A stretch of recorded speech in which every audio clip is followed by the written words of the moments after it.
ഞാൻ സംസാരിക്കാൻ പോകുന്നത് ഈ കെമിസ്ട്രിയിൽ നോബൽ സമ്മാനവും എ ഐയും തമ്മിൽ എന്തായിരുന്നു ബന്ധം എന്നുള്ളതിനെക്കുറിച്ചാണ്. ഈ ഫിസിക്സിൻ്റെ നോബൽ സമ്മാനം ഡിക്ലെയർ ചെയ്ത് കഴിഞ്ഞപ്പം വലിയ പ്രശ്നങ്ങളൊക്കെ ഉണ്ടായി. പ്രശ്നങ്ങളുണ്ടായെന്ന് പറഞ്ഞു കഴിഞ്ഞാൽ ഇതെങ്ങനെ ഈ നോബൽ സമ്മാനം ഇവർക്ക് കൊടുത്തു, ഇവരാര്?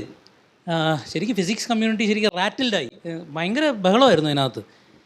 ഞങ്ങളങ്ങനെയൊന്നും ആയിരുന്നില്ല, നമ്മൾ വളരെ ഡീസൻ്റായിട്ട് അത് നമുക്കറിയായിരുന്നു എന്തായാലും നമുക്ക് കിട്ടില്ല, വേറെ ആർക്കെങ്കിലും കിട്ടുള്ളൂ എന്ന് അറിയാവുന്നതുകൊണ്ട്. മാത്രമല്ല കഴിഞ്ഞ കുറച്ച് കാലമായിട്ട് നമ്മൾ ഇവർക്ക് എന്തുകൊണ്ട് നോബൽ സമ്മാനം കിട്ടുന്നില്ല എന്നതായിരുന്നു ശരിക്കും കെമിസ്ട്രി കമ്മ്യൂണിറ്റിയിലെ ഡിസ്കഷൻ. ഞാൻ പറയുന്നത് ഇപ്പോൾ ഹോപ്ഫീൽഡിന് നോബൽ സമ്മാനം കിട്ടിയപ്പോൾ ഫിസിക്സ് കമ്മ്യൂണിറ്റിയുടെ ഡിസ്കഷൻ എന്തിന് കൊടുത്തു എന്നാണെങ്കിൽ, കഴിഞ്ഞ കുറച്ച് കാലമായിട്ട് ശരിക്ക് പ്രോട്ടീൻ സയൻസ് ശ്രദ്ധിക്കുന്ന ആളുകളെ സംബന്ധിച്ചിടത്തോളം എന്തുകൊണ്ടാണ് ഇവർക്കിത് കൊടുക്കാത്തത് എന്നുള്ളതായിരുന്നു ഒരു പ്രധാന ചർച്ച. ഞാൻ വെറുതെ പറയുന്നതല്ല, ഞാൻ 2023 ഇവർക്ക് നോബൽ സമ്മാനം കിട്ടുമെന്ന് പ്രഡിക്റ്റ് ചെയ്തിരുന്നു, കിട്ടിയില്ല. ഇത് October 2, 2023 ഫേസ്ബുക്ക് പോസ്റ്റാണ്. അന്ന് മുതലേ നമ്മളിങ്ങനെ നോക്കുകയാണ് എന്നാണ് കിട്ടുക. 2023 പ്രഡിക്റ്റ് ചെയ്തു, കിട്ടിയില്ല. 2024 പ്രഡിക്റ്റ് ചെയ്തു. എൻ്റെ പേര് കാണാം നിങ്ങൾക്ക് ഇടയ്ക്ക്. അതൊരു കോമ്പറ്റീഷനാണ്, ഞങ്ങളുടെ ഒരു കമ്മ്യൂണിറ്റിക്കകത്ത് നടക്കുന്നൊരു കോമ്പറ്റീഷനാണ്. ആർക്ക് നോബൽ സമ്മാനം കിട്ടും എന്ന് നമ്മൾ പ്രഡിക്റ്റ് ചെയ്യും. അപ്പോൾ എനിക്ക് പകുതി സമ്മാനം കിട്ടി. ഇത് പ്രഡിക്റ്റ് ചെയ്തതിനുള്ള പകുതി സമ്മാനം കിട്ടി. ഇപ്പോൾ ഒന്നാമത് നമുക്ക് ഈ പ്രഡിക്ഷൻ ഭയങ്കര ഇഷ്ടമുള്ള എനിക്ക് മാത്രമല്ല, നിങ്ങൾക്ക് എല്ലാവർക്കും പ്രഡിക്ഷൻ ഇഷ്ടമുള്ള കാര്യങ്ങളിലൊന്നാണ്. അതിൻ്റെ ബാക്കിയാണ് പന്തയങ്ങളെല്ലാം. എന്തുകൊണ്ടാണ് ഏത് പന്തയക്കുതിര ജയിക്കുമെന്നുള്ള നമ്മുടെ പ്രഡിക്റ്റ് ചെയ്യാനുള്ള ത്വരയിൽ നിന്നാണ് ആ മത്സരം തന്നെ ഉണ്ടായിരിക്കുന്നതും ആളുകൾ അതിൻ്റെ പുറത്ത് ബെറ്റ് വെക്കുന്നതും. ഇതെല്ലാം ആ പ്രഡിക്റ്റ് ചെയ്യാനുള്ള ത്വര നമുക്ക് ഭയങ്കര കൂടുതലാണ്. ഇങ്ങനൊരു പ്രഡിക്ഷനുമായി ബന്ധപ്പെട്ടാണ് കെമിസ്ട്രിയിലെ ഈ വർഷത്തെ നോബൽ സമ്മാനം കിട്ടിയ 3 പേർക്കും അവർ പ്രോട്ടീൻ്റെ സ്ട്രക്ചർ പ്രഡിക്റ്റ് ചെയ്യാനാണ് ശ്രമിച്ചത്. അതിൽ വിജയിച്ചതിനാണ് അവർക്ക് നോബൽ സമ്മാനം കിട്ടിയത്. അപ്പം ആദ്യമേ ഇതാണ് അവർ ചെയ്തത്. അതായത് എങ്ങനെ പ്രോട്ടീൻ്റെ സ്ട്രക്ചർ പ്രഡിക്റ്റ് ചെയ്യാം. ഇതെന്താണ് ഇത്ര വലിയ സംഭവമാകുന്നതെന്ന് ചോദിച്ചാൽ, പ്രോട്ടീൻ എന്ന് പറയുന്നത് ഒരുപാട് അമിനോ ആസിഡുകളുള്ള, അമിനോ ആസിഡ് എന്ന് പറയുന്ന ചെറിയ ഇതുപോലുള്ള വട്ടങ്ങളാണെന്ന് തൽക്കാലത്തേക്ക് വിചാരിക്കുക. അങ്ങനെയുള്ള ചെറിയ ചെറിയ വട്ടങ്ങൾ ചേർന്നിട്ടുള്ള ഒരു വലിയ പോളിമറാണ്. പക്ഷെ ഒരു കുഴപ്പം എന്താണെന്ന് ചോദിച്ചു കഴിഞ്ഞാൽ, ഒരു മിനിറ്റ് അതൊന്ന് ഞാനിവിടെ വന്നപ്പോഴാണ് ഒരു കാര്യം കണ്ടത്, ഇങ്ങനൊരു സംഭവം. Basically I can demo this. അപ്പോൾ ഇങ്ങനെ ഈ അമിനോ ആസിഡുകളൊക്കെ ചേർന്ന് കഴിഞ്ഞാൽ ഇതിങ്ങനെ നേരെ നേരെ നേരെ നേരെ അമിനോ ആസിഡുകളിൽ ചേരുന്നത്. അതൊക്കെ ഓരോ ചെറിയ കഷ്ണങ്ങളാണ്. ഇങ്ങനെ ഒരു ചെറിയ കഷ്ണം, അടുത്തൊരു ചെറിയ കഷ്ണം കൂടി കൂടുമ്പോൾ ഇങ്ങനെ ആകും, പിന്നെ ഇതിങ്ങനെ ആകും, ഇങ്ങനെ ആകും, ഇങ്ങനെ ഇങ്ങനെ ഇങ്ങനെ ഇങ്ങനെ മോളിക്യൂൾസ് എല്ലാം അടുക്കി വന്നു കഴിയാൻ നേരത്ത് ഇങ്ങനെ ഒരു വലിയ ചെയിൻ ഉണ്ടാകും, നമ്മൾ എക്സ്പെക്ട് ചെയ്യുന്ന പോലെ തന്നെ. പക്ഷേ ഇങ്ങനെ വന്നു കഴിഞ്ഞ് കഴിഞ്ഞാൽ ഇതിൻ്റെ ഇടയിൽ ചില ഫോഴ്സുകളൊക്കെ ഉണ്ട്. ഈ ഫോഴ്സുകളൊക്കെ കൂടി ഓപ്പറേറ്റ് ചെയ്ത് ഞാൻ എന്ത് പറ്റുമെന്ന് വെച്ച് കഴിഞ്ഞ് കഴിഞ്ഞാൽ, പതിയെ പതിയെ പതിയെ ഇതിനിങ്ങനെ നേരെ നിൽക്കാൻ പറ്റാത്ത അവസ്ഥ വരും. ഇത് പതിയെ സൗസാറിനൊക്കെ സൗസാറിൻ്റെയൊക്കെ ഒരു ഏരിയ ആണിത്. ഇത് പതുക്കെ എന്ത് ചെയ്യാൻ തുടങ്ങും, വേണ്ട ഇതിങ്ങനെ ഹെലിക്കൽ സ്ട്രക്ചറിലോട്ട് പോകാനായിട്ട് തുടങ്ങും. കാരണം ഇതിനകത്തുള്ള ഫോഴ്സുകൾ ഇതിനെ ഇങ്ങനെ നേരെ നിർത്തൂല. ഇങ്ങനെ ആകുന്നത് ഇങ്ങനെയും നിൽക്കൂല. കുറച്ച് കഴിയുമ്പോൾ ഇതിങ്ങനെ മടങ്ങാൻ തുടങ്ങും. ഇതിങ്ങനെ മടങ്ങി നിൽക്കും. ഓക്കെ, ഇങ്ങനെ മടങ്ങി നിൽക്കുന്നത് ഒരു 3 ആളിനൊക്കെ കൂടി ചേർന്ന് ഒരു മെറ്റലിന് ചുറ്റും ഒക്കെ മിക്കവാറും വന്ന് നിൽക്കുന്ന സ്ട്രക്ചേഴ്സൊക്കെ ചിലപ്പോൾ നിങ്ങൾ കണ്ടിട്ടുണ്ടാകും. എൻസൈംസ് എന്നുള്ള പേരിലൊക്കെ പൊതുവിൽ അറിയപ്പെടുന്നത് ഇതുപോലുള്ള 3 or 4 പ്രോട്ടീനുകളൊക്കെ എന്ത് ചെയ്യും, ഒരു ചെറിയ ഒരു മെറ്റൽ ഉണ്ടെങ്കിൽ അതിന് ചുറ്റും വന്ന് ഒരു പ്രത്യേക രീതിയിൽ അങ്ങ് അറേഞ്ച് ചെയ്യും. അപ്പോൾ പ്രോട്ടീൻ്റെ സ്ട്രക്ചർ എന്ന് പറയുന്നത് എന്തുകൊണ്ടാണ് ഇത് പ്രഡിക്റ്റ് ചെയ്യാൻ ബുദ്ധിമുട്ടാകുന്നതെന്ന് ചോദിച്ചാൽ, ഇപ്പം ഞാൻ ആദ്യത്തെ പ്രാവശ്യം ഇത് തിരിച്ചപ്പം ഇത് ഒരു പ്രത്യേക രീതിയിലാണ് തിരിഞ്ഞത്. ഞാൻ അടുത്ത ഒരു കഷ്ണം എടുത്തിട്ട് ഇതേപോലെ തിരിച്ചാൽ ഇത് ഇങ്ങനെ തന്നെ തിരിഞ്ഞോളണമെന്നുള്ള ഒരു നിർബന്ധവുമില്ല. അതായത് എങ്ങനെയാണ് ഈ അമിനോ ആസിഡുകൾ ചേർന്നിട്ട് ഉണ്ടാകുന്ന സ്ട്രെയിറ്റ് ചെയിൻ അതിൻ്റെ തൊട്ടടുത്ത സ്ട്രക്ചറിലേക്ക് പോയി. അമിനോ ആസിഡുകൾ വെറുതെ ചേരുന്നതിന് നമ്മൾ പ്രൈമറി സ്ട്രക്ചർ എന്നൊക്കെയാണ് വിളിക്കുക. അത് കഴിഞ്ഞ് കഴിഞ്ഞാൽ അതിൻ്റെ തൊട്ടടുത്ത സൈഡിലോട്ട് എങ്ങനെയാണ് പോകുന്നത് എന്ന് ചോദിച്ചു കഴിഞ്ഞ് കഴിഞ്ഞാൽ ഈ പറയുന്നത് എങ്ങനെ വേണേൽ തിരിയാം. ഓക്കെ, കുറച്ച് കട്ടി കൂടിപ്പോയി. എങ്ങനെ വേണമെങ്കിൽ തിരിയാം. അപ്പോൾ ഈ എങ്ങനെ തിരിയും എന്നുള്ളത് പ്രഡിക്റ്റ് ചെയ്യാൻ വളരെ ബുദ്ധിമുട്ടാണ്. അപ്പോൾ അങ്ങനെ പ്രഡിക്റ്റ് ചെയ്യാനുള്ള കേപ്പബിലിറ്റി ഉണ്ടോ ഇല്ലയോ എന്നുള്ളതാണ് കഴിഞ്ഞ കുറച്ച് കാലമായിട്ട് പ്രോട്ടീൻ സയൻസിനെ ഡോമിനേറ്റ് ചെയ്തിരുന്നത്. അപ്പോൾ ഇനി ഇതൊരു കഥയായിട്ട് ഫാർ ബെറ്റർ പ്രോട്ടീൻ, ഒരു ഗ്ലോബുലാർ പ്രോട്ടീൻ്റെ അടുത്തോട്ട് വന്നുകൊണ്ടിരിക്കുകയാണ്. അതായത് പ്രോട്ടീനിന് പല പല സ്ട്രക്ചറുണ്ട്, അതിലോട്ട് വരാം. ഏതായാലും ഈ കഥ തുടങ്ങുന്നത്, ഞാൻ കഥയായിട്ട് പറയാനാണ് ഉദ്ദേശിക്കുന്നത്, ഒരു നോബൽ സമ്മാനത്തിൽ നിന്നും അടുത്ത നോബൽ സമ്മാനത്തിലേക്കുള്ള ദൂരം എന്ന്, ഒരു നോബൽ സമ്മാനത്തിൽ നിന്ന് അടുത്ത നോബൽ സമ്മാനത്തിലേക്കുള്ള ഒരു കാലയളവായിട്ട് ഇതിനെ കാണാനാണ് എനിക്കിഷ്ടം. കാരണം ഈ ആദ്യത്തെ നോബൽ സമ്മാനം വരുന്നത് 1972 1972 ക്രിസ്റ്റ്യൻ ആൻഫിൻസന് നോബൽ സമ്മാനം കിട്ടി. അദ്ദേഹത്തിന് നോബൽ സമ്മാനം കിട്ടുന്നത് അദ്ദേഹമാണ് ആദ്യമായിട്ട് ഈ അമിനോ ആസിഡുകൾ ഇങ്ങനെ ചേർന്ന് അതിങ്ങനെ തിരിഞ്ഞാണ് പ്രോട്ടീൻ്റെ സ്ട്രക്ചർ ഉണ്ടാവുന്നത് എന്നുള്ളത് തെളിയിച്ചത്. അത് തെളിയിച്ചതിനാണ് അദ്ദേഹത്തിന് നോബൽ സമ്മാനം കൊടുത്തത്. അപ്പോൾ രസമുള്ള ഒരു പ്രോബ്ലവും അതിൻ്റെ കൂടെ ജനിച്ചു. അതിനെ പൊതുവിൽ 50-year-old grand challenge in biology എന്നാണ് വിളിക്കുക. 50 വർഷമായിട്ട് ബയോളജിയിൽ നിലനിന്നിരുന്ന ഇന്ന് നിലവിലില്ലാത്ത ഒരു വലിയ പ്രോബ്ലമായിരുന്നു അത്. അതായത് അമിനോ ആസിഡുകൾ ഏതൊക്കെയാണ് എന്ന് പറഞ്ഞാൽ അത് എങ്ങനെയായിരിക്കും അതിൻ്റെ ഫൈനൽ സ്ട്രക്ചറിലേക്ക് പോകുന്നത് എന്ന് പറയാൻ പറ്റുമോ ഇല്ലയോ, ഇതാണ് ചലഞ്ച്. അമിനോ ആസിഡുകൾ ഏതൊക്കെയാണെന്ന് നിങ്ങളോട് മുൻകൂട്ടി പറയും. അതായത് ഈ കാണുന്ന പോലെ പച്ച, മഞ്ഞ, ചുവപ്പ് എന്ന് ജെംസ് അടുക്കി വെച്ചിരിക്കുന്ന പോലെ അടുക്കി വെച്ചിരിക്കുന്ന രീതിയിൽ ഇതേതൊക്കെയാണ് എന്ന് ആദ്യം പറഞ്ഞു കഴിഞ്ഞാൽ അതെങ്ങനെയൊക്കെ ആയിരിക്കും തിരികെയും മറിയുകയും ചെയ്യുക എന്നുള്ളത് പല പല ഇൻട്രാക്ഷൻസ് ഉണ്ട് കെമിസ്ട്രിയിൽ. അപ്പോൾ ഡൈപോൾ എന്നൊക്കെ പറഞ്ഞ് ഞാൻ അതിൻ്റെ ഡീറ്റെയിൽസിലേക്ക് പോകുന്നില്ല. പലതരം ഫോഴ്സ് ഇൻട്രാക്ഷൻസ്, ഇലക്ട്രോസ്റ്റാറ്റിക് അട്രാക്ഷൻസ് എല്ലാം ഉണ്ട്. അപ്പോൾ ഇത് ഉപയോഗിച്ചത് എങ്ങോട്ടായിരിക്കും തിരിയുക എന്ന് പറയാൻ പറ്റുമോ എന്നുള്ളതാണ് ശരിക്കും ഈ 50-year-old ഗ്രാൻഡ് ചാലഞ്ച്. അതായത് പ്രോട്ടീൻസിൻ്റെ ഈ കാണുന്ന പോലത്തെ 3D സ്ട്രക്ചർ അത് എന്തുകൊണ്ടാണ് ഉണ്ടാക്കിയിരിക്കുന്നതെന്ന് നിങ്ങളോട് പറഞ്ഞാൽ നിങ്ങൾക്ക് പറയാൻ കഴിയുമോ ഇല്ലയോ, ഇതാണ് ചോദ്യം. അപ്പോൾ ഇതാണ് ഞാൻ പറഞ്ഞതിൻ്റെ ഒരു ആകത്തുക. അതിനകത്ത് ഈ മഞ്ഞ കളറിൽ ആദ്യം കാണുന്ന ഇതിനകത്ത് ഓരോ അമിനോ ആസിഡും നമുക്ക് കാണാം. അത് കഴിഞ്ഞപ്പോൾ ഞാൻ പറഞ്ഞതുപോലെ അത് തിരിയുകയും ചുരുളുകയൊക്കെ ചെയ്തു. അത് കഴിഞ്ഞപ്പോൾ അത് ഒടിഞ്ഞ് മടങ്ങി ഒരു സ്ട്രക്ചറിലേക്ക് വന്നു. അതും കഴിഞ്ഞപ്പം അങ്ങനെയുള്ള പലത് ചേർന്ന് ഒരു ക്വാട്ടർണറി സ്ട്രക്ചർ എന്നാണ് നമ്മളതിനെ വിളിക്കുക. പ്രോട്ടീൻ കെമിസ്ട്രിയിൽ സംസാരിക്കുന്നവർ അതിനെ ക്വാട്ടർണറി സ്ട്രക്ചർ എന്നാണ് വിളിക്കുക. അമിനോ ആസിഡുകൾ ചേരുന്നത് പ്രൈമറി, അത് കഴിഞ്ഞിട്ട് അത് തിരികെ മറിയുകയൊക്കെ ചെയ്യുന്നത് സെക്കൻഡറി, ടേഴ്ഷറി, ഇതൊക്കെ ടെക്നിക്കൽ സംഭവങ്ങൾ. Will leave it at that. Anfinsen പറഞ്ഞതുപോലെ അമിനോ ആസിഡുകൾ ചേർന്നിട്ടാണ് ഇത് ഉണ്ടാകുന്നതെങ്കിൽ ഇത് പറയാൻ വലിയ ബുദ്ധിമുട്ടൊന്നും ഉണ്ടാവില്ല എന്നുള്ളതാണ് ശാസ്ത്രലോകം 70കളിൽ കരുതിയിരുന്നത്. 70കളിലല്ല, അതിന് മുമ്പ് 60കളിലാണ് ഈ വർക്ക് വരുന്നത്. 70കളിൽ നോബൽ സമ്മാനം കിട്ടുന്നു. അന്നേ നമ്മൾ വിചാരിച്ചിരുന്നത് ഇത് വലിയ ബുദ്ധിമുട്ടൊന്നും ആയിരിക്കില്ല. അങ്ങനെ ഇരിക്കുമ്പോഴാണ് 70ൽ ശരിക്കും ഈ നോബൽ സമ്മാനം കിട്ടുന്നതിന് 2 വർഷം മുൻപ് ലെവിൻതാൽ ഇതിനകത്തൊരു പ്രോബ്ലം ഉണ്ട് എന്ന് ആദ്യമായിട്ട് നമ്മൾ ഓർമ്മിപ്പിക്കുന്നത്. അതായത് വളരെ ചെറിയ ഒരു നമ്പർ എടുക്കാം, 100 അമിനോ ആസിഡുള്ള ഒരു പ്രോട്ടീൻ എടുക്കാം. 100 അമിനോ ആസിഡ് എന്നൊക്കെ പറഞ്ഞാൽ നിസ്സാരമാണ്. ഒരു പ്രോട്ടീൻ്റെ അകത്തുള്ള അമിനോ ആസിഡിൻ്റെ എണ്ണം എന്ന് പറഞ്ഞു കഴിഞ്ഞാൽ വളരെ വലുതാണ്. അപ്പോൾ 100 അമിനോ ആസിഡ് മാത്രമുള്ള ഒരു ചെറിയ പ്രോട്ടീൻ എടുത്തു കഴിഞ്ഞ് കഴിഞ്ഞാൽ ഇങ്ങനെ എത്ര സ്ട്രക്ചർ പോസിബിൾ ആണെന്ന് ചോദിച്ചാൽ അതിനകത്ത് 10⁻47 സ്ട്രക്ചേഴ്സ് പോസിബിളാണ്. ഈ 10⁻47 എന്ന് പറയുന്നത് ഈ ഒരു എനോർമസ് നമ്പറാണ്. ഈ ചെറിയ നമ്പറൊന്നും അല്ലത്. ഇല്ലല്ലേ, നമുക്കത് കാണുമ്പോൾ 10 47 മാത്രമേ മനസ്സിലാവുള്ളൂ. നമുക്ക് വലിയ നമ്പറുകൾ മനസ്സിലാക്കാനുള്ള കഴിവ് അത്രയേ ഉള്ളൂ. 1 കഴിഞ്ഞിട്ട് 47 പൂജ്യങ്ങളുള്ള നമ്പറാണ് ഈ 10⁻47.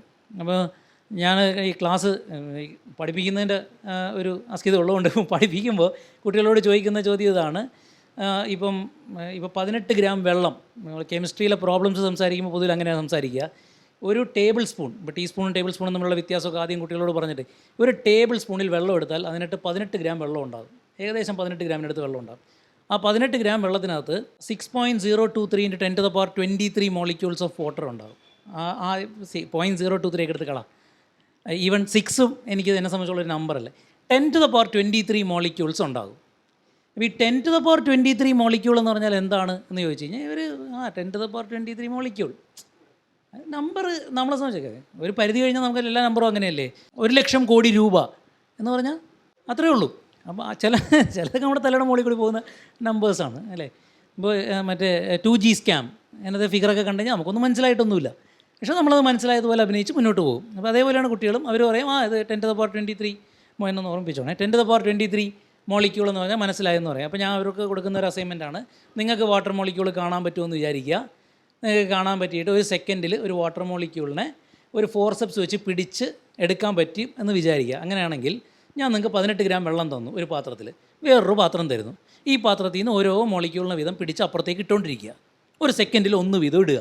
എത്ര നേരം കൊണ്ട് നിങ്ങൾ ഈ ടാസ്ക് കംപ്ലീറ്റ് ചെയ്യും?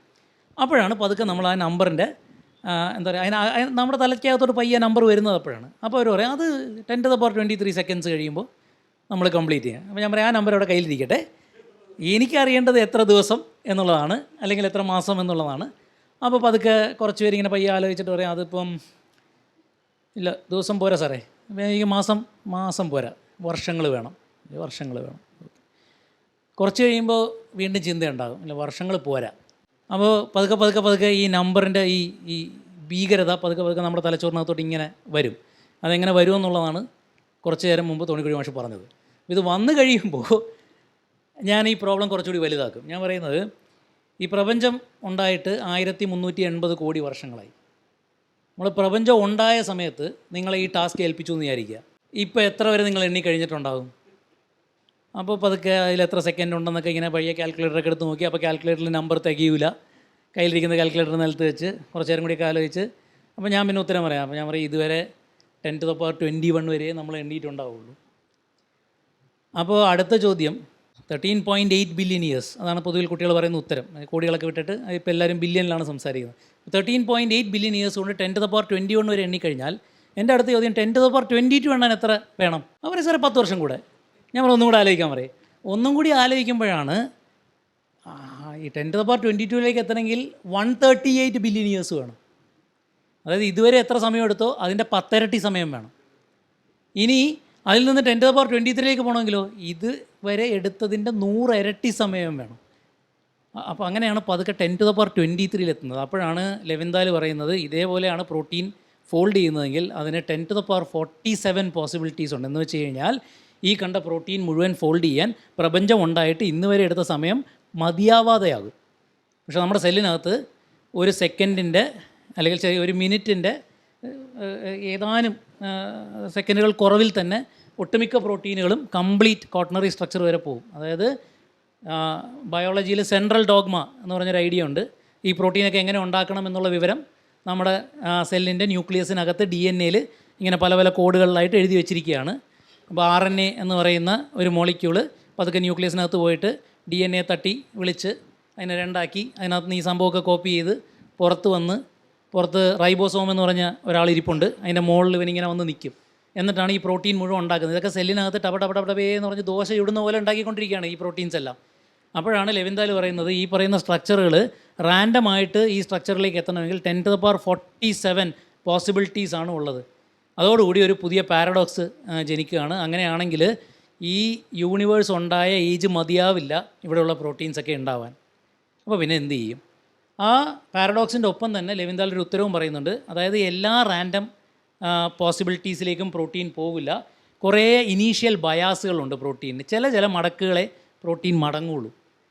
ഈ മടക്കുകൾ ഏതൊക്കെയാണ് എന്ന് കണ്ടുപിടിക്കലായിരുന്നു രാമചന്ദ്രൻ പ്ലോട്ടിൻ്റെ ഏറ്റവും വലിയ അഡ്വാൻറ്റേജ്. അതുകൊണ്ടാണ് GN രാമചന്ദ്രൻ നോബൽ സമ്മാനം കിട്ടുമെന്ന് നമ്മളെല്ലാവരും വിശ്വസിച്ചിരുന്നത്. അൺഫോർച്ചുനേറ്റ്ലി GN രാമചന്ദ്രൻ നോബൽ സമ്മാനം കിട്ടിയില്ല. അതായത് ടോർഷൻ ആംഗിൾ എന്നൊക്കെ പറയും. ഞാൻ ഡീറ്റെയിൽസിലേക്ക് പോകുന്നില്ല, ഡീറ്റെയിൽസ് അല്ല നമുക്ക് വേണ്ടത്, നമുക്ക് ഐഡിയയാണ് വേണ്ടത്. അപ്പോൾ ഐഡിയ പറയുകയാണെങ്കിൽ ഈ ഏതൊക്കെ സ്ഥലത്താണ് ആ ബയാസ് ഉള്ളത്, ആ ബയാസുള്ള സ്ട്രക്ചേഴ്സ് ഏതൊക്കെയാണ് എന്ന് കണ്ടുപിടിക്കാനുള്ള ഒരു എളുപ്പ വഴിയായിരുന്നു രാമചന്ദ്രൻ്റെ പ്ലോട്ട്. നമുക്ക് വലിയ അഭിമാനം തോന്നേണ്ട ഒരു വർക്കാണ്. GN രാമചന്ദ്രൻ്റെ 100th ഇയർ ജസ്റ്റ് കഴിഞ്ഞു, 100ാം വാർഷികം ജസ്റ്റ് കഴിഞ്ഞു. എക്സെപ്ഷണൽ കക്ഷിയായിരുന്നു. എനിവേ, അപ്പോൾ ഇങ്ങനെ റാൻഡമായിട്ടല്ല ഉണ്ടാകുന്നതെങ്കിൽ, അങ്ങനെ ചില ബയാസുകൾ ഉണ്ടാകുമെങ്കിൽ, അപ്പോൾ നമുക്ക് വീണ്ടും നമ്മുടെ ചോദ്യം തുടങ്ങി. അങ്ങനെ ബയാസുകൾ ഉണ്ടെങ്കിൽ ആ ബയാസുകൾ ഏതൊക്കെയാണെന്ന് ഐഡൻറ്റിഫൈ ചെയ്താൽ അമിനോ ആസിഡ് സീക്വൻസ് ഉപയോഗിച്ച് നമുക്ക് എന്ത് പ്രെഡിക്റ്റ് ചെയ്യാൻ പറ്റണം? പ്രോട്ടീൻ്റെ സ്ട്രക്ചർ പ്രെഡിക്റ്റ് ചെയ്യാൻ പറ്റണം. ഇതാണ് 1994 തുടങ്ങിയ പ്രോട്ടീൻ ഒളിമ്പിക്സ് എന്ന് വിളിക്കാവുന്ന critical assessment of protein structure prediction എന്ന് പറയുന്ന കോമ്പറ്റീഷൻ്റെ തുടക്കം. CASP എന്നാണ് പ്രോട്ടീൻ കെമിസ്ട്രിയിൽ വർക്ക് ചെയ്യുന്നവർ പൊതുവിൽ ഇതിനെ വിളിക്കുക. മനസ്സിലായില്ലേ? പ്രോട്ടീൻസ് എന്ന് കേൾക്കുമ്പോൾ ബയോളജി എന്ന് തോന്നുമെങ്കിലും ഞങ്ങൾ ഇതുവരെ അത് അവർക്ക് വിട്ടുകൊടുത്തിട്ടില്ല. അത് ഞങ്ങളുടെ ഒരു സബ് ഫീൽഡായിട്ട് നമ്മളിങ്ങനെ കൊണ്ടു നടക്കുകയാണ്. അതൊക്കെ അങ്ങനെയൊക്കെ പറയും, അത് വെറുതെ. ബയോളജിക്ക് നോബൽ സമ്മാനം ഇല്ല, എൻ്റെ കുഴപ്പമല്ല. എനിവേ, അപ്പോൾ കെമിസ്ട്രിയിലെ ഈ ഒരു വലിയ കോമ്പറ്റീഷനാണ് critical assessment of protein structure prediction. അത് രസമാണ്. എല്ലാ 2 വർഷം കൂടുമ്പോഴും, അത് തുടങ്ങുന്നത് 1994 രണ്ടുപേരാണ്, ജോൺ മൗൾട്ടും ക്രിസ്റ്റോഫ് ഫിഡലിസും കൂടിയാണ് ഈ കോമ്പറ്റീഷൻ തുടങ്ങുന്നത്. മനസ്സിലായില്ലേ? നല്ല രസമുള്ള പരിപാടിയാണ്. അതായത് ഇതുവരെ കണ്ടുപിടിച്ചിരിക്കുന്ന പ്രോട്ടീൻ്റെ 3 ഡയമെൻഷണൽ സ്ട്രക്ചർ കണ്ടുപിടിച്ചിട്ടുണ്ട്. ഇത് കണ്ടുപിടിക്കാൻ ഒരു രീതിയുണ്ട്. 2 കാര്യങ്ങൾ ഉപയോഗിച്ചിട്ടാണ് കണ്ടുപിടിക്കുക. ഒന്ന് NMR സ്പെക്ട്രോസ്കോപ്പി എന്ന് പറയുന്ന ഒരു പരിപാടിയുണ്ട്. 2 പൊതുവിൽ എക്സ്റേ ഡിഫ്രാക്ഷൻ ടെക്നിക്സ്, പിന്നെ കുറച്ചൊക്കെ ക്രയോടെം എന്ന് പറയുന്ന ടെക്നിക്ക്. ഇതിനെല്ലാം നോബൽ സമ്മാനം കൊടുത്തു കഴിഞ്ഞു. ഇങ്ങനെ സ്ട്രക്ചർ കണ്ടുപിടിക്കാൻ എന്തൊക്കെ ഉപയോഗിക്കാമോ ആ ഓരോ കണ്ടുപിടുത്തത്തിന് നോബൽ സമ്മാനം പല വർഷങ്ങളിലായിട്ട് കൊടുത്തു കഴിഞ്ഞു. ക്രയോടെം ഒക്കെ ഈ അടുത്ത് നോബൽ സമ്മാനം കിട്ടിയ, എനിക്ക് തോന്നുന്നൊരു കഴിഞ്ഞ 10 വർഷത്തിനിടയ്ക്ക് നോബൽ സമ്മാനം കിട്ടിയ ഒന്നാണ് ക്രയോടെം. അതായത് തണുപ്പിച്ചിട്ട് ഇതിൻ്റെ സ്ട്രക്ചർ കാണാൻ പറ്റുക. എക്സ്റേ ഉപയോഗിക്കണമെങ്കിൽ ആദ്യം ഇതിനെ ക്രിസ്റ്റലാക്കി മാറ്റണം, എന്നിട്ട് സ്ട്രക്ചർ കണ്ടുപിടിക്കുക. അങ്ങനെ സ്ട്രക്ചർ കണ്ടുപിടിച്ച RNA എന്ന് പറയുന്ന മോളിക്യൂളിൻ്റെ സ്ട്രക്ചർ കണ്ടുപിടിച്ചതിനാണ് വേറൊരു ഇന്ത്യക്കാരനായ വെങ്കട്ടരാമൻ രാമകൃഷ്ണന് നോബൽ സമ്മാനം കൊടുത്തത്. അപ്പോൾ ഇങ്ങനെ ഈ സ്ട്രക്ചർ കണ്ടുപിടിക്കുക എന്ന് പറയുന്നത് കെമിസ്ട്രിയുടെ ഒരു കോർ പ്രോബ്ലത്തിൽ ഒന്നാണ്. അപ്പോൾ ഇവർ ചെയ്യുന്നത് എന്താ വെച്ചാൽ ഇങ്ങനെ പല മെത്തേഡിലൂടെ കണ്ടുപിടിച്ച സ്ട്രക്ചർ റിവീൽ ചെയ്യൂല, പകരം അമിനോ ആസിഡ് സീക്വൻസ് പബ്ലിഷ് ചെയ്യും. അമിനോ ആസിഡ് സീക്വൻസ് പബ്ലിഷ് ചെയ്തിട്ട് കോമ്പറ്റീഷൻ സ്റ്റാർട്ട് ചെയ്യും. ഇന്ന ഡേറ്റിനുള്ളിൽ ഇതിൻ്റെ ഫൈനൽ സ്ട്രക്ചർ എന്ത് ചെയ്യണം, സബ്മിറ്റ് ചെയ്യണം. അപ്പോൾ ആളുകൾ പല രീതിയിൽ ഇതിൻ്റെ ഫൈനൽ സ്ട്രക്ചർ എന്നതായിരിക്കും എന്നൊക്കെ പറഞ്ഞ് ഇങ്ങനെ ഓരോ പ്രപ്പോസൽസ് സബ്മിറ്റ് ചെയ്യും. ഏറ്റവും അവസാനം ഈ സോൾവ് ചെയ്ത സ്ട്രക്ചറും ഇവരുടെ പ്രഡിക്ഷനും ഒരുമിച്ച് വെച്ച് നോക്കിയിട്ട് ഗ്ലോബൽ ഡിസ്റ്റൻസ് എന്നൊക്കെ പറയുന്ന ഒരു ഐഡിയയൊക്കെയാണ്, ഞാൻ അതിൻ്റെ ടെക്നിക്കൽ ടേംസിലേക്ക് പോകുന്നില്ല. ബേസിക്കലി എത്ര പേയേഴ്സ് മാച്ച് ചെയ്യുന്നുണ്ടെന്ന് നോക്കും. അങ്ങനെ എത്ര പേയേഴ്സ് മാച്ച് ചെയ്യുന്നുണ്ട്, അതായത് 100-ൽ 100 മാച്ച് ചെയ്താൽ ഗംഭീരം. അങ്ങനെ ഒരിക്കലും സംഭവിച്ചിട്ടില്ല. ഓക്കെ, 40% എന്ന് പറഞ്ഞാൽ ഒരു കാലത്ത് വേൾഡ് റെക്കോർഡായിരുന്നു. 40% മാച്ച് ചെയ്യാൻ പറ്റുക എന്ന് പറഞ്ഞാൽ ഭയങ്കര സംഭവമായിരുന്നു. ഓക്കെ, അപ്പോൾ അങ്ങനെ ഈ കാസ്പ് ശരിക്കും എന്ത് ചെയ്തു എന്ന് ചോദിച്ചു കഴിഞ്ഞാൽ, അവിടെ ഇവിടെ ആളുകൾ പ്രോട്ടീൻ സ്ട്രക്ചർ വർക്ക് ചെയ്തുകൊണ്ടിരുന്നവരെയൊക്കെ ഒരു കോമ്പറ്റീറ്റീവ് മോഡിലേക്ക് കൊണ്ട് നിർത്തി. അപ്പോൾ 94 മുതൽ ഇതിനകത്ത് ഇങ്ങനെ കോമ്പറ്റീഷൻ നടക്കുകയാണ്. 94 നടന്നു, 96 നടന്നു, 98 നടന്നപ്പം ഒരു ചെറിയ വ്യത്യാസം ഉണ്ടായി. ആ ചെറിയ വ്യത്യാസം തൊട്ടാണ് ഈ വർഷത്തെ നോബൽ സമ്മാനത്തിൻ്റെ കഥ തുടങ്ങുന്നത്. ആ ചെറിയ വ്യത്യാസം കൊണ്ടുവന്ന ആളുടെ പേരാണ് ഡേവിഡ് ബേക്കർ. അയാൾ കണ്ടുപിടിച്ച കമ്പ്യൂട്ടർ പ്രോഗ്രാമിൻ്റെ പേരാണ് റൊസറ്റ. വളരെ സിമ്പിൾ ഐഡിയ ആണ് അയാൾ ചെയ്തുകൊണ്ടിരുന്നത്. അയാൾ ഈ അമിനോ ആസിഡ് സീക്വൻസ് ഉപയോഗിച്ചിട്ട് ഈ കാസ്പ് കോമ്പറ്റീഷനിൽ എൻ്റർ ചെയ്യാൻ വേണ്ടി ഇതിൻ്റെ സ്ട്രക്ചർ പ്രെഡിക്റ്റ് ചെയ്യാനുള്ള അൽഗോരിതംസ് എഴുതി പ്രോഗ്രാം ഡെവലപ്പ് ചെയ്ത് പതുക്കെ ഈ പറയുന്ന സ്ട്രക്ചർ ചെയ്യാനായിട്ട് തുടങ്ങി. അയാളാണ് ഈ 40% എന്ന് പറയുന്ന വേൾഡ് റെക്കോർഡിലേക്ക് ഇതിനെ എത്തിച്ചത്. 98 അങ്ങനെ 98 ഡേവിഡ് ബേക്കർ ഇതിനകത്തൊരു വലിയ പുള്ളിയായി.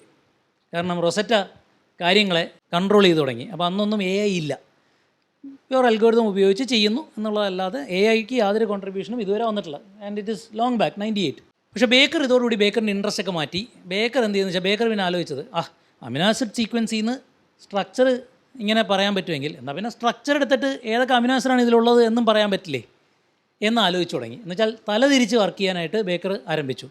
അത് ബേക്കറിനെ കൊണ്ടെത്തിച്ചത് പുതിയ പ്രോട്ടീൻസ് ഉണ്ടാക്കാമല്ലോ എന്ന ഐഡിയയിലേക്കാണ്. അങ്ങനെയാണ് ഡേവിഡ് ബേക്കർ പുതിയ പ്രോട്ടീനുകൾ ഉണ്ടാക്കി തുടങ്ങിയത്.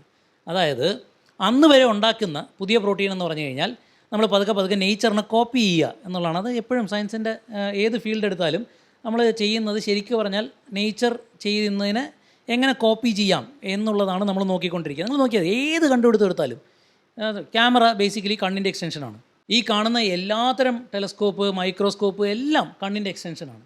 അപ്പം ബേസിക്കലി കണ്ണെങ്ങനെയാണ് വർക്ക് ചെയ്യുന്നത് എന്നുള്ള പഠനത്തിൽ നിന്നാണ് പതുക്കെ ഇതിലോട്ടെല്ലാം നമ്മൾ അഡ്വാൻസ് ചെയ്തത്. അപ്പോൾ അതേപോലെ ഡേവിഡ് ബേക്കർ വരുത്തിയ മാറ്റം അതുവരെ ഈ നാച്ചുറലി കാണുന്ന പ്രോട്ടീൻസിനെ കോപ്പി ചെയ്ത് ചെറിയ സീക്വൻസിൽ ഒരു 10 അമിനോ ആസിഡുള്ള ഒരു 25 അമിനോ ആസിഡുള്ള ഒക്കെ ഉണ്ടാക്കിക്കൊണ്ട് ഉണ്ടായിരുന്ന കമ്മ്യൂണിറ്റിയിലേക്ക് ഡേവിഡ് ബേക്കർ ടോപ്പ് 7 എന്ന് പറയുന്ന പ്രോട്ടീൻ അങ്ങ് ഉണ്ടാക്കി കാണിച്ചു കൊടുത്തു. 93 അമിനോ ആസിഡ് ഉണ്ട്. ഒരു പ്രത്യേകത എന്താണെന്ന് വെച്ചാൽ അന്ന് വരെ അങ്ങനെ ഒരു അമിനോ ആസിഡ് നേച്ചറിൽ ഉണ്ടായിട്ടില്ല. ഡിനോവോ സിന്തസിസ് എന്നാണ് പൊതുവിൽ പ്രോട്ടീനിൽ വർക്ക് ചെയ്യുന്നൊരു പറയുക. അതായത് ഇന്ന് വരെ കാണാത്ത ഒരു പുതിയ പ്രോട്ടീനിനെ ആരുണ്ടാക്കി? ബേക്കർ ഉണ്ടാക്കി.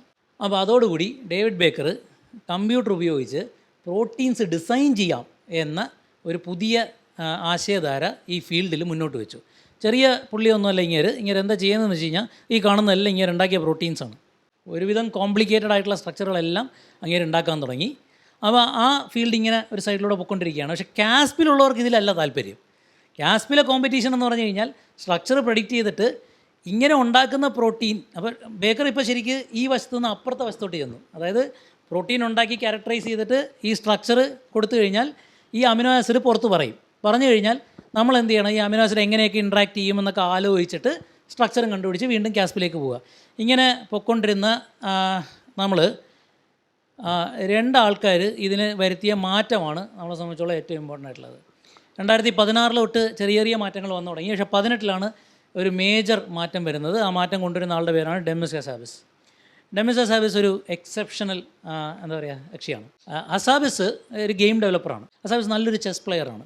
അപ്പോൾ ഹസാബിസിന് ഈ മൂവ്മെൻറ്റ്സ് ഗസ് ചെയ്യുക എന്ന് പറയുന്ന, ശരിക്കും പറഞ്ഞാൽ 7 വർഷം കൊണ്ട് കളിച്ചു തുടങ്ങി 7 വർഷം കൊണ്ട് മാസ്റ്റർ ലെവലിലേക്ക് എത്തിയ ഒരാളാണ് ഹസാബിസ്. Is A very good chess player. എന്നിട്ട് ഹസാബിസിന് താല്പര്യം തോന്നിയ ഒരു മേഖല എന്ന് പറഞ്ഞാൽ ന്യൂറോ സയൻസ് ആണ്. അപ്പോൾ ഹസാബിസ് പോയിട്ട് ന്യൂറോ സയൻസ് പഠിച്ചു. ന്യൂറോ സയൻസ് പഠിച്ചപ്പോഴാണ് ഹസാബിസിന് ഈ പറയുന്ന പോലെ എന്താ പറയുക, കമ്പ്യൂട്ടറിൽ താല്പര്യം ഉണ്ടായത്. അപ്പോഴാണ് ഈ ന്യൂറോ സയൻസിൽ ഈ സാറ് ചോദിച്ചതുപോലെ പല പല ഇൻപുട്സ് അസറ്റൈൽ കോളിൻ വരുന്നു, അപ്പോൾ ഒരു പുതിയ സ്വിങ് വരും, മൂഡ് സ്വിങ് വരുന്നു. രസമുള്ള ഒരു കാര്യമുണ്ട്, ഡോപ്പമീൻ എന്ന് പറയുന്ന ഒരു ന്യൂറോ ട്രാൻസ്മിറ്റർ ഉണ്ട്. ഈ ഡോപ്പമീൻ എന്ന് പറയുന്ന ന്യൂറോ ട്രാൻസ്മിറ്റർ നിങ്ങളുടെ പ്രീഫ്രണ്ടൽ കോർട്ടക്സിൽ എത്ര വരുന്നു എന്നുള്ളതനുസരിച്ചാണ് നിങ്ങൾ എങ്ങനെ പെരുമാറും എന്നുള്ളത് പലപ്പോഴും തീരുമാനിക്കപ്പെടുക. ഉദാഹരണത്തിന് പ്രണയം തോന്നുന്നത് നിശ്ചിത അളവിൽ ഡോപ്പമീൻ വരുമ്പോഴാണ്. വന്നില്ലെങ്കിൽ നമുക്ക് പാർക്കിൻസൺസ് ഉണ്ടാകും. ഒരുപാട് കൂടുതൽ വന്നു കഴിഞ്ഞാൽ സ്കിസോഫ്രീനിയ എന്ന് പറയുന്ന അവസ്ഥയിലേക്ക് പോകും. അപ്പോൾ ഡോപ്പമീൻ്റെ അളവാണ് ഈ ബ്രെയിനിൽ ഈ കാര്യം ഡിറ്റർമിൻ ചെയ്യുന്നത്.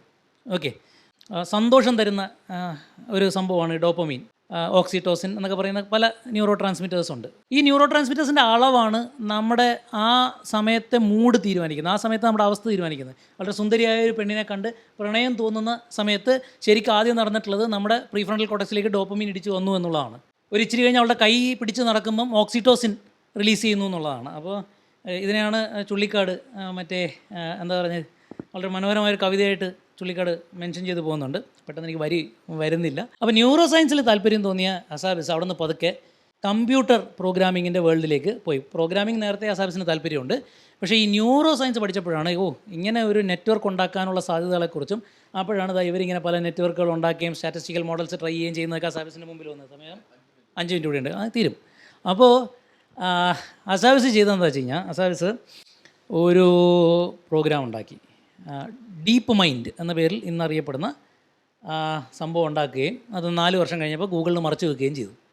അങ്ങനെയാണ് ഹസാബിസ് എവിടെ വരുന്നത്, ഗൂഗിളിൽ വരുന്നത്. എന്നിട്ട് ഹസാബിസ് ഇതിൽ കണ്ടിന്യൂ ചെയ്ത് അപ്പോൾ ഇത് ഉപയോഗിച്ച് ഡീപ്പ് മൈൻഡ് ചെയ്ത ഒരു വലിയ ഏരിയ എല്ലാവർക്കും അറിയാം.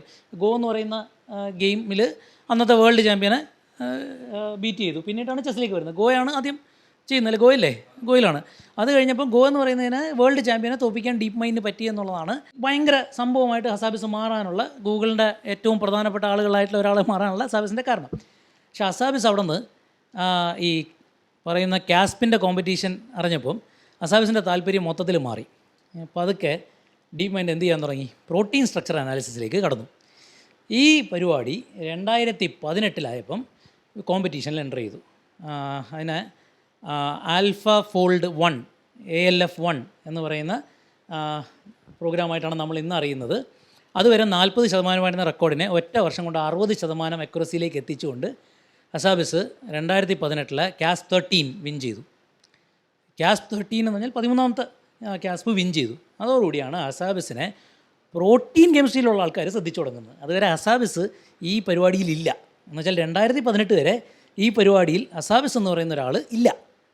അയാളിങ്ങനെ കുറേ കാര്യങ്ങളൊക്കെ ചെയ്യുന്നുണ്ട്, എല്ലാവരും ഈ കേട്ടുകേൾവിയെ കൊണ്ട് എല്ലാവർക്കും, അതായത് ഹസാബിസ് ഇങ്ങനെ ചെയ്യുന്നുണ്ട്, എന്തോ ചെയ്യുന്നു, നേരത്തെ റോസറ്റയിൽ ചെയ്ത പോലെ കുറച്ച് കഴിയുമ്പോൾ വഴിതിരിഞ്ഞ് പോക്കോളും എന്നുള്ളത് കൊണ്ടും എല്ലാവരും എക്സ്റേ ക്രിസ്റ്റലോഗ്രഫിയിലും NMR-ലും ഇങ്ങനെ ക്രയോടെമ്പിലും ഹൈലി ഇൻവെസ്റ്റഡ് ആണ്. ഭയങ്കര കോടികളുടെ ഇൻവെസ്റ്റ്മെൻറ്റ് നടക്കുന്നൊരു ഫീൽഡാണ്. അതിലൊക്കെ ഇൻവെസ്റ്റ് ചെയ്ത് നിൽക്കുന്നതുകൊണ്ട് ആരും ഇതിനെ കാര്യമായിട്ട് എടുക്കുന്നില്ല. അപ്പോൾ 2018 പതുക്കെ ഡെമ്മിസ് ഹസാബിസിനെ ശ്രദ്ധിച്ചു തുടങ്ങുന്നത്. അപ്പോഴും ജോൺ ജമ്പർ പിക്ചറിലില്ല. 2017 ജോൺ ജമ്പർ PhD കംപ്ലീറ്റ് ചെയ്യുന്നത്. ഞാൻ ജനിച്ച് 2 വർഷം കഴിഞ്ഞിട്ടാണ് ജോൺ ജമ്പർ ജനിക്കുന്നത്, 1985 ജനിച്ച ജമ്പർ 2017 തിയററ്റിക്കൽ ഫിസിക്സിലാണ് PhD ചെയ്യുന്നത്. അപ്പോഴാണ് ജമ്പർ അറിയുന്നത് ഈ ഡീപ്പ് മൈൻഡ് ഇങ്ങനെ പ്രോട്ടീൻ സ്ട്രക്ചർ ചെയ്യുന്നുണ്ട്. അപ്പോൾ തിയററ്റിക്കൽ ഫിസിക്സിൽ ജമ്പർ പഠിച്ചിരുന്നത് പ്രോട്ടീൻ സ്ട്രക്ചറിൻ്റെ തിയറിയാണ്. അപ്പോൾ ജമ്പർ ഒരു അപേക്ഷ അയക്കുന്നു, എനിക്ക് കൂടി ഇതിൻ്റെ ഭാഗമാവണം എന്ന് പറഞ്ഞ്. അപ്പോൾ ഇയാളുടെ ഈ പറയുന്ന CV ഒക്കെ കണ്ടപ്പോൾ ഇവർക്ക് തോന്നിയോ ഈ പറയുന്ന പ്രോഗ്രാമിൽ ഇയാൾ ഫിറ്റാകും. അങ്ങനെ ഇയാൾ ഇതിനകത്ത് വരുന്നു. ഞാൻ പറഞ്ഞത് 2018 കഴിഞ്ഞിട്ടാണെന്ന് ആലോചിക്കണേ. ഇയാൾ ഇതിനകത്ത് വരുന്നു. 2018 കഴിഞ്ഞിട്ട് 2020 CASP കോമ്പറ്റീഷനിൽ അക്യുറസി 90% എത്തിച്ചു. അതാണ് ജമ്പറിൻ്റെ കോൺട്രിബ്യൂഷൻ. അപ്പോൾ ബേക്കറും ഹസാബിസും ജമ്പറും ചെയ്തതിൽ ബേക്കറാണ് ആദ്യമായിട്ട് കമ്പ്യൂട്ടർ ഉപയോഗിച്ച് ഈ പരിപാടി ചെയ്യാമെന്ന് പറഞ്ഞു. അതുകൊണ്ട് നോബൽ സമ്മാനത്തിൻ്റെ പകുതി ബേക്കറിനാണ്, 50% തുക ബേക്കറിനാണ് കിട്ടുക. ബാക്കി 50% തുക 25-25 ഹസാബിസിനും ജമ്പറിനുമാണ് കിട്ടുക. എന്താണ് ഈ പറയുന്ന രണ്ടാമത്തെ സോഫ്റ്റ്വെയർ, അവരുടെ ഈ രണ്ടാമത്തെ സോഫ്റ്റ്വെയറിൻ്റെ പ്രത്യേകത? അപ്പോൾ അതിനകത്ത് ട്രാൻസ്ഫോം എന്ന് പറയുന്ന ഒരു പുതിയ അഡീഷൻ ഉണ്ട്. പയ്യെ ന്യൂറൽ നെറ്റ്വർക്കിലേക്ക് അവർ കടന്നു. എന്താണ് ഇവർ ചെയ്തത്. അപ്പോൾ അതിനെ പൊതുവിൽ ആൽഫ ഫോൾഡ് 2 എന്നാണ് ഇന്ന് നമ്മൾ വിളിക്കുക. ഈ ആൽഫ ഫോൾഡ് 2 എന്ത് ചെയ്തു എന്നുള്ളതാണ് ശരിക്കും പറഞ്ഞാൽ 24 നോബൽ സമ്മാനത്തിൻ്റെ പ്രോട്ടീൻ കെമിസ്ട്രിയെ സംബന്ധിച്ചിടത്തോളം ഏറ്റവും ഇമ്പോർട്ടൻറ്റ്. കാരണം ഡേവിഡ് ബേക്കർ എന്താ ചെയ്തതെന്ന് നമ്മളെല്ലാവരും കണ്ടിട്ട് കാലങ്ങളായി. 2008 മുതലേ ഡേവിഡ് ബേക്കർ ഇതിനകത്തുണ്ട്. അപ്പോൾ എന്തെങ്കിലും പ്രോട്ടീൻ സ്ട്രക്ചറിന് പ്രഡിക്ഷന് നോബൽ സമ്മാനം കിട്ടിയാൽ ഡേവിഡ് ബേക്കർ അതിനകത്തുണ്ട് എന്ന് ഏകദേശം എല്ലാവർക്കും അറിയാം. പക്ഷേ ഈ രണ്ടാളുകൾ പിക്ചറിൽ വരുന്നത് 2020 മാത്രമാണ്. അപ്പോൾ 2020 ഈ റിന്യൂഡ് ഇൻട്രസ്റ്റ് എന്തായിരുന്നു എന്ന് വെച്ച് കഴിഞ്ഞാൽ ഇവർ ഒരു AI മോഡലിനെ, ആൽഫ ഫോൾഡ് എന്ന് പറയുന്ന AI മോഡലിനെ ചെറിയ സാർ പറഞ്ഞതുപോലെ ഈ കാറ്റും ഡോഗും എന്ന് പറയുന്നതിന് പകരം പ്രോട്ടീൻ സ്ട്രക്ചർ കാണിച്ച് പഠിപ്പിക്കാൻ തുടങ്ങി. അതായത് ഏതൊക്കെ അമിനോ ആസിഡ് എങ്ങനെയൊക്കെ വന്നാൽ ഇതെങ്ങനെയൊക്കെയാണ് ഇപ്പം തിരിയുകയും വളയുകയും ചെയ്യുന്നത് എന്നുള്ളത് പ്രോട്ടീൻ ഡേറ്റാ ബാങ്ക് എന്ന് പറഞ്ഞൊരു സംഭവമുണ്ട്. ഇതുവരെ കണ്ടുപിടിച്ച പ്രോട്ടീൻസിൻ്റെ സ്ട്രക്ചറൊക്കെ നമ്മൾ സൂക്ഷിച്ച് വെച്ചിരിക്കുന്ന സംഭവമാണ് പ്രോട്ടീൻ ഡേറ്റാ ബാങ്ക്. നിങ്ങളൊരു കാര്യം ആലോചിക്കണം, പ്രോട്ടീൻ ഡേറ്റാ ബാങ്കിൽ ഒരു കാലത്തുണ്ടായിരുന്നത് 2 ലക്ഷം പ്രോട്ടീൻസിൻ്റെ സ്ട്രക്ചറാണ്. അതേ സമയത്ത് DNA സീക്വൻസിൻ്റെ 300 കോടി DNA സീക്വൻസുകൾ അന്ന് നമ്മുടെ കയ്യിലുണ്ടായിരുന്നു. 300 കോടി.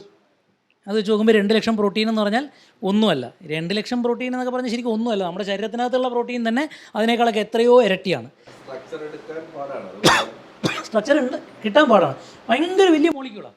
അപ്പോൾ എന്തൊരു ചെയ്യുന്നത്, ക്രിസ്റ്റലാക്കാൻ പറ്റില്ല, പകുതി ക്രിസ്റ്റലാകും, ബാക്കി ക്രിസ്റ്റലാവില്ല. അങ്ങനെ ഭയങ്കര ലെബോറിയസ് ടാസ്ക്കാണ് ഇതിൻ്റെ സ്ട്രക്ചർ കണ്ടുപിടിക്കുക എന്ന് പറഞ്ഞു കഴിഞ്ഞാൽ.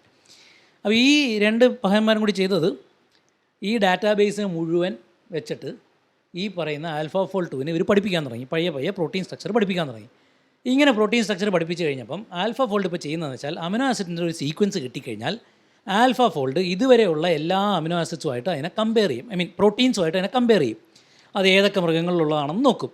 എന്നിട്ട് എവല്യൂഷൻ പാത്തിൽ ഇവരെവിടെയാണെന്ന് നോക്കും. അതായത് ഒരേപോലുള്ള പ്രോപ്പർട്ടീസുള്ള അമിനോ ആസിഡ്സ് അടുത്തടുത്ത് വരുന്ന പ്രോട്ടീൻസുകൾ ഒരുമിച്ച് കൊണ്ടുവന്ന് നിർത്തും. കാരണം ഈ ഒരേപോലുള്ള ഇപ്പോൾ ഉദാഹരണത്തിന് സിമ്പിളായിട്ട് പറഞ്ഞു കഴിഞ്ഞാൽ ഇതിവിടെ പോസിറ്റീവ് ചാർജുള്ള നീലയും നെഗറ്റീവ് ചാർജുള്ള ചുമപ്പും കാണാമോ? ആറ്റത്ത് കാണാമല്ലോ. അപ്പോൾ അത് അവർ തമ്മിൽ അടുത്തടുത്തേ നിൽക്കുകയുള്ളൂ. ആ അടുത്തടുത്ത് നിൽക്കുന്നത് അവർ ഇവോൾവ് ചെയ്തുകൊണ്ട് കൂടിയാണ്. ഇവോൾവ് ചെയ്യുക എന്ന് പറഞ്ഞാൽ ഇവർ എവല്യൂഷനിൽ ഒരേ സമയത്താണ് ഇങ്ങനെ മടങ്ങി ഉണ്ടാവാൻ തുടങ്ങിയത്. ഇനി എവല്യൂഷൻ്റെ ഒരു പ്രത്യേകത എന്താണെന്ന് വെച്ച് കഴിഞ്ഞാൽ ഹിന്ദി വാക്ക് ഉപയോഗിച്ച് മാത്രമേ എനിക്കത് കൃത്യമായിട്ട് പറയാൻ പറ്റുള്ളൂ. ജുഗാഡ് എന്ന് പറഞ്ഞൊരു ഹിന്ദി വാക്കുണ്ട്, ജുഗാഡ്. അത് നമ്മൾ ഇന്ത്യക്കാരെ കുറിച്ച് പറയുന്ന ഒരു സംഭവമാണ്. എന്നാൽ ഈ അഡ്ജസ്റ്റ്മെൻ്റ് എന്ന് പറഞ്ഞാൽ പോരാ. ജുഗാഡ് ഒരു ജനറേറ്റീവ് സംഭവമുണ്ട് ജുഗാഡിൽ. ഒരു ഇച്ചിരി ക്രിയേറ്റീവ്നെസ് വേണം ഇതിൽ. അതായത് ഒരു അഡ്ജസ്റ്റ്മെൻ്റാണ്, പക്ഷേ ഒരു ക്രിയേറ്റീവ്നെസ് ഉള്ള അഡ്ജസ്റ്റ്മെൻ്റാണ്. ഈ പറയുന്ന എവല്യൂഷൻ ഈ ജുഗാഡിൻ്റെ മാസ്റ്ററാണ്. നേരത്തെ ഒരു സ്ട്രക്ചർ എന്തെങ്കിലും കാര്യത്തിന് ഉപയോഗിച്ചിട്ടുണ്ടെങ്കിൽ ഇനി ആ സ്ട്രക്ചറിൻ്റെ പതിപ്പ് മാത്രമേ ഉപയോഗിക്കുകയുള്ളൂ. പുതിയ ഒരെണ്ണം ഉണ്ടാക്കുക എന്ന് പറയുന്ന പരിപാടിയില്ല. അപ്പോൾ അതുകൊണ്ട് കുഴപ്പം എന്താണെന്ന് വെച്ച് കഴിഞ്ഞാൽ ഈ നമ്മുടെ ചില നെർവ്സ് ഒക്കെ ഉണ്ട്. പ്രത്യേകിച്ച് ജിറാഫിൻ്റെ നെക്കിലെ നെർവ് ഞാൻ ഇതിനു മുമ്പ് പറഞ്ഞിട്ടുണ്ട്, അതുകൊണ്ട് ഞാൻ ആവർത്തിക്കുന്നില്ല. ജിറാഫിൻ്റെ നെക്കിലെ നെർവ് ഭയങ്കര രസമാണ്. ഇവിടെ നിന്ന് ഇങ്ങനെ തുടങ്ങി കഴുത്തിൽ നിന്ന് അങ്ങ് താഴെ അറ്റം വരെ പോയി തിരിച്ചിങ്ങ് കയറി വരും. നമ്മുടെയൊക്കെ അങ്ങനെയാണ്, ഇങ്ങനെയാണ് പോകുന്നത്. പക്ഷേ ജിറാഫിലും അങ്ങനെ തന്നെയാണ് പോകുന്നത്. അതായത് ഒരിക്കൽ ഈ അറ്റം വരെ പോയിട്ട് തിരിച്ച് മുകളിലേക്ക് വരും. ഒരിക്കൽ ഇത് എസ്റ്റാബ്ലിഷ് ചെയ്ത് കഴിഞ്ഞ് കഴിഞ്ഞാൽ പിന്നെ എന്ത് ചെയ്യില്ല, എവല്യൂഷൻ ഇതിനെ മാറ്റില്ല. അതിന് ഇങ്ങനെ പല രീതിയിൽ ജുഗാഡ് വഴി മോഡിഫൈ ചെയ്തുകൊണ്ടിരിക്കത്തേ ഉള്ളൂ. അപ്പോൾ അതുപോലെ ഈ പറയുന്ന പ്ലസും മൈനസും അടുത്തടുത്ത് വരുന്ന സ്ട്രക്ചർ സീക്വൻസ് എല്ലാത്തിലും സെയിം ആയിരിക്കും. അങ്ങനെ എല്ലാത്തിലും സെയിം ആയിട്ടുള്ളതിനെയൊക്കെ ഇത് ഒരുമിച്ച് നിർത്താൻ തുടങ്ങും. ഒരുമിച്ച് നിർത്തി കഴിഞ്ഞാലുള്ള മെച്ചം ഏതൊക്കെ അമിനോ ആസിഡാണ് അടുത്തടുത്ത് വരുന്നത് എന്ന് പറയാൻ ഇപ്പോൾ ഇതിന് പറ്റും. അങ്ങനെ പറ്റിക്കഴിഞ്ഞ് കഴിഞ്ഞാൽ ഇത് എന്ത് ചെയ്യുന്നു വെച്ചാൽ ഒരു ഡിസ്റ്റൻസ് മാപ്പ് ഉണ്ടാക്കും. ഈ ഡിസ്റ്റൻസ് മാപ്പ് ഉണ്ടാക്കി കഴിഞ്ഞ് കഴിഞ്ഞാൽ ഏതൊക്കെ അമിനോ ആസിഡാണ് അടുത്തടുത്ത് വരിക എന്നുള്ളത് മനസ്സിലായി കഴിഞ്ഞാൽ ഇതെങ്ങനെ മടങ്ങിയാലാണ് അടുത്തടുത്ത് വരിക എന്ന് പറയാനായിട്ട് പറ്റും. കാരണം എ എന്ന് പറയുന്നതും ജി എന്ന് പറയുന്നതുമാണ് അടുത്തടുത്ത് നിൽക്കുന്നത്. അവരാണ് ഇവോൾവ് ചെയ്തതെന്ന് മനസ്സിലായി. അപ്പോൾ എക്ക് പ്ലസ് ചാർജ് ഉണ്ട്, ജിക്ക് മൈനസ് ചാർജ് ഉണ്ടായേ പറ്റൂ എന്നുള്ളത് മനസ്സിലായി. എയും ജിയും പക്ഷേ ഇത്രയും ദൂരെയാണ്. അപ്പോൾ അത്രയും ദൂരമുള്ള അടുത്തടുത്ത് വരണമെങ്കിൽ എങ്ങനെ മടങ്ങണോ ആ മടങ്ങുന്ന 4 or 5 ടൈപ്പ് മടക്കുകൾ നോക്കിയാൽ മതി. ആർക്ക്? ആൽഫ ഫോൾഡിന്. ഇതാണ് ആൽഫ ഫോൾഡ് ചെയ്തുകൊണ്ടിരിക്കുന്നത്. അതായത് ഒരു ന്യൂറൽ നെറ്റ്വർക്കിൻ്റെ സഹായത്തോടു കൂടി ഈ ഡിസ്റ്റൻസ് തീരുമാനിക്കപ്പെട്ട് കഴിഞ്ഞ് കഴിഞ്ഞാൽ അത് ഏതൊക്കെ രീതിയിൽ മടങ്ങാൻ സാധ്യതയുണ്ടെന്നുള്ളത് നോക്കിയിട്ട് ഒരു സൈക്കിളിലൂടെ ആദ്യത്തെ സ്ട്രക്ചർ കണ്ടുപിടിക്കും. എന്നിട്ട് ആ സ്ട്രക്ചർ ശരിയാണോ എന്ന് ഇതുവരെയുള്ള പ്രോട്ടീൻ സ്ട്രക്ചറായിട്ട് കമ്പയർ ചെയ്യും. എന്നിട്ട് തിരിച്ചു വന്ന് അടുത്ത സൈക്കിളിലൂടെ വീണ്ടും ഈ സൈക്കിളിലൂടെ കടന്നു പോയിട്ട് അടുത്ത ഇതിൻ്റെ ഒരു കുറച്ചുകൂടി സുപ്പീരിയർ സ്ട്രക്ചറിലേക്ക് പോകും. അത് കഴിഞ്ഞ് കഴിഞ്ഞാൽ എന്ത് ചെയ്യുന്നു വെച്ച് കഴിഞ്ഞാൽ വീണ്ടും ഈ സൈക്കിൾ റിപ്പീറ്റ് ചെയ്തിട്ട് ഒരു 3 സൈക്കിളൊക്കെ കഴിയുമ്പോഴേക്കും ഒരു ഔട്ട്പുട്ട് ജനറേറ്റ് ചെയ്യാനായിട്ട് ഇതിന് പറ്റും. ഇതാണ് ബേസിക്കലി ആൽഫ ഫോൾഡ് കൊണ്ട് 2020 കോമ്പറ്റീഷൻ ജയിക്കാൻ വേണ്ടി ഹസാബിസും ജമ്പറും ചെയ്തത്. അപ്പോൾ ഇത് നിങ്ങൾ നോക്കിക്കഴിഞ്ഞാൽ 2006 മുതൽ 2020 വരെ ഉള്ള ഗ്ലോബൽ ഡിസ്റ്റൻസ് ടെസ്റ്റിലെ അക്യുറസിയാണ് ഈ കാണിക്കുന്നത്. ഞാൻ നോക്കിയാൽ പതുക്കെ 30 മുകളിൽ 40 അങ്ങനെ അങ്ങനെ അങ്ങനെ അങ്ങനെ വേരി ചെയ്തിരുന്ന ആൾക്കാരാണ് 18-ൽ 60-ഉം ആൽഫ ഫോൾഡ് 2-നൊപ്പം 90 ആയത്. ശരിക്ക് ഇതിൻ്റെ എന്താ പറയുക, കാസ്പ് 14 2020. 15-ൽ ഇത് 92.3 എത്തിച്ചു. കാസ്പ് 16-ൽ ഇപ്പോൾ 97% എന്ന് പറഞ്ഞു കഴിഞ്ഞാൽ ഈ പറയുന്ന മറ്റൊരു ടെക്നിക്കലും കിട്ടാത്ത അത്രയും പ്രിസൈസായിട്ട് പ്രോട്ടീൻ സ്ട്രക്ചർ പ്രെഡിക്റ്റ് ചെയ്യാൻ ഇന്ന് നമുക്ക് പറ്റും. ശരിക്കും ഇനി കാസ്പ് കോമ്പറ്റീഷൻ എന്തിനാണ് എന്നുള്ളതാണ് കാസ്പിനകത്ത് നടക്കുന്ന ചർച്ച. ഇനി എന്തിനാണ് ഈ കോമ്പറ്റീഷൻ, കഴിഞ്ഞു, ഇതിനി പിരിച്ചുവിടേണ്ടതില്ലേ എന്നുള്ള ചർച്ചയാണ് ഇന്ന് നടക്കുന്നത്. ഇത് സാധ്യമാക്കി എന്നുള്ളതാണ് ആർട്ടിഫിഷ്യൽ ന്യൂറൽ നെറ്റ്വർക്ക് കെമിസ്ട്രിയിൽ ചെയ്തത്. അതിനാണ് കെമിസ്ട്രിയുടെ നോബൽ സമ്മാനത്തിൻ്റെ ഒരു പകുതി ഹസാബിസിനും ജമ്പറിനും കൂടി കൊടുത്തത്. അപ്പോൾ ഒരു 2018-ൽ തന്നെ ഈ കളി മനസ്സിലാക്കിയതുകൊണ്ട് ഡേവിഡ് ബേക്കർ റൊസറ്റയിൽ ഇപ്പോൾ ന്യൂറൽ നെറ്റ്വർക്ക് എന്ത് ചെയ്തിട്ടുണ്ട്, ആഡ് ചെയ്തിട്ടുണ്ട്. എന്നിട്ട് ചറവറ പുതിയ പ്രോട്ടീൻസ് കണ്ടുപിടിച്ചുകൊണ്ടിരിക്കുന്നു. ഇപ്പോൾ ഈ വർഷവും പബ്ലിഷ് ചെയ്തിട്ടുണ്ട് 3-4 പുതിയ പ്രോട്ടീൻ്റെ സ്ട്രക്ചർ. അപ്പോൾ ഇവരിങ്ങനെ എന്താ പറയുക, നമുക്ക് യാതൊരു തരത്തിലും പിടുത്തമില്ലാത്ത കാര്യങ്ങൾ ചെയ്തുകൊണ്ടിരിക്കുന്നു. ഇനി തമാശ എന്താണെന്ന് വെച്ച് കഴിഞ്ഞാൽ, ഇതൊക്കെ ചെയ്തു തുടങ്ങിയ ഡേവിഡ് ബേക്കറിന് 2024-ൽ നോബൽ സമ്മാനം കിട്ടിയപ്പം ഇതുപയോഗിച്ച് എൻസൈം ഉണ്ടാക്കാം എന്ന് 2008-ൽ തെളിയിച്ച ഡേവിഡ് ബേക്കറിന് 2024-ൽ നോബൽ സമ്മാനം കിട്ടിയപ്പം അതേ ടെക്നിക്ക് ഉപയോഗിച്ചിട്ട് എൻസൈം ഉണ്ടാക്കിയാൽ എവല്യൂഷൻ്റെ പാത്ത് ഡിറ്റർമിൻ ചെയ്യാമെന്ന് കണ്ടുപിടിച്ചതിന് ഫ്രാൻസിസ് അർണോൾഡിന് 2018-ൽ നോബൽ സമ്മാനം കൊടുത്തു കളഞ്ഞു നോബൽ കമ്മിറ്റി എന്നുള്ളതാണ് ഇതിനകത്തുള്ള ഒരു തമാശ. അപ്പോൾ ആ തമാശ കൂടി പറഞ്ഞുകൊണ്ട് ഹസാബിസും ജമ്പറും കൂടി കണ്ടുപിടിച്ചിരിക്കുന്ന ഒരു പുതിയ പ്രോട്ടീൻ്റെ സ്ട്രക്ചർ കാണിച്ചുകൊണ്ട്, ഈ പറയുന്ന ഒരു ബാക്ടീരിയൽ എൻസൈമാണ്, എങ്ങനെയാണ് ബാക്ടീരിയൽ ആൻറ്റിബയോട്ടിക് റെസിസ്റ്റൻസ് ഉണ്ടാകുന്നത് എന്ന് കണ്ടുപിടിച്ചത് ഈ പറയുന്ന ബാക്ടീരിയൽ എൻസൈമിൻ്റെ സ്ട്രക്ചർ കണ്ടുപിടിച്ചുകൊണ്ടാണ്. അപ്പോൾ അത് ആൽഫ ഫോൾഡ് ഉപയോഗിച്ച് കണ്ടുപിടിച്ചാണ് ഏറ്റവും പുതിയ ഒരു വാർത്ത ഈ എന്താ പറയുക ഏരിയയിൽ നിന്ന്. അതുകൂടി പറഞ്ഞുകൊണ്ട് thank you, that's it, thank you.